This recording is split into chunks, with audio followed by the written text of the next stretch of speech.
जानते हैं कि होली क्यों मनाया जाता है। हिंदू कैलेंडर के अनुसार फल्गुन महीने की पूर्णिमा पर होलिका दहन किया गया था। होलिका दहन यानी होली से जुड़ी कुछ पौराणिक कथाएं और मान्यताएं भी है। ज्यादातर लोग तो होलिका और प्रहलाद वाली कहानी जानते ही हैं, लेकिन इसके अलावा शिवजी, कामदेव और राजा रघु से जुड़ी मान्यताएं भी हैं जो होलिका दहन से जुड़ी हुई है। होलिका दहन से जुड़ी ये कथाएं और मान्यताएं हमें बुराइयों पर अच्छाई की जीत का संदेश देती है, वही इनसे समानता और एकता की शिक्षा भी मिलती है। हिरण्यकश्यप नाम का एक राक्षस हुआ करता था।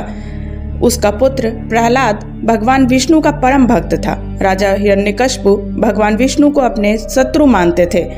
तब जब उसे पता चला कि प्रहलाद विष्णु भक्त है तो उसने प्रहलाद को रोकने की कोशिश की, लेकिन प्रहलाद के ना मानने पर हिरण्यकश्यप ने प्रहलाद को यातनाएं देने लगा।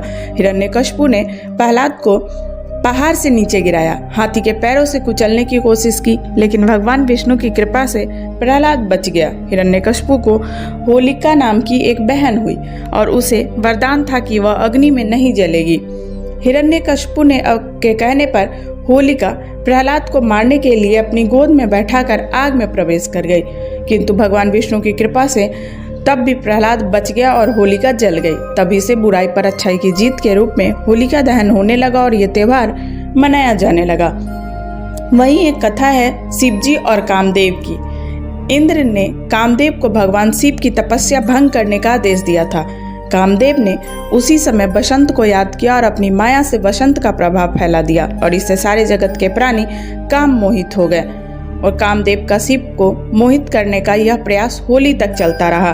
होली के दिन भगवान शिव की तपस्या भंग हुई और उन्होंने रोष में आकर कामदेव को भस्म कर दिया तथा यह संदेश दिया कि होली पर काम, मोह, इच्छा, लालच, धन, मद इनको अपने पर हावी नहीं होने देना चाहिए।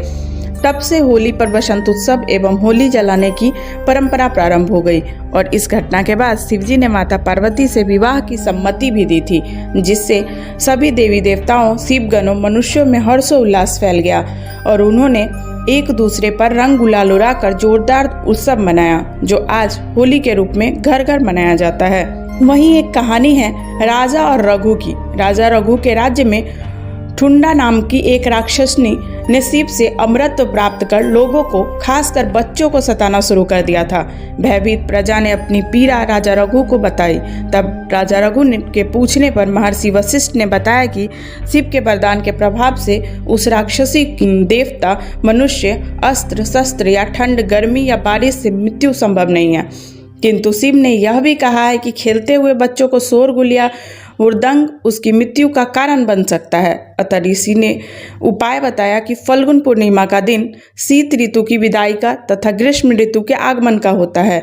उस दिन सारे लोग एकत्र होकर आनंद और खुशी के साथ हंसे, नाचे, गाएं, तालियां बजाएं। छोटे बच्चे निकलकर शोर मचाएं, लकड़ियां, घास, उपले आदि इकट्ठे कर मंत्र बोलकर उनमें आग जलाएं और अग्नि की परिक्रमा करें, वह उसमें होम करें। राजा द्वारा प्रजा के साथ इन सब क्रियाओं को करने पर अंततः ठुंडा नाम की राक्षसनी का अंत हो गया और इस प्रकार बच्चों पर से राक्षसनी बाधा और प्रजा के भय का निवारण हुआ और यह दिन ही होलिका तथा कालांतर में होली के नाम से लोकप्रिय हो गया। आप सभी को भी होली की हार्दिक शुभकामनाएं। अच्छे से खेलिए, स्वस्थ रहिए और सुरक्षित रहिए। उम्मीद करते हैं आपको ये जानकारी अच्छी लगी होगी। कमेंट बॉक्स में अपनी प्रतिक्रिया ज़रूर दीजिएगा। हैप्पी होली। धन्यवाद।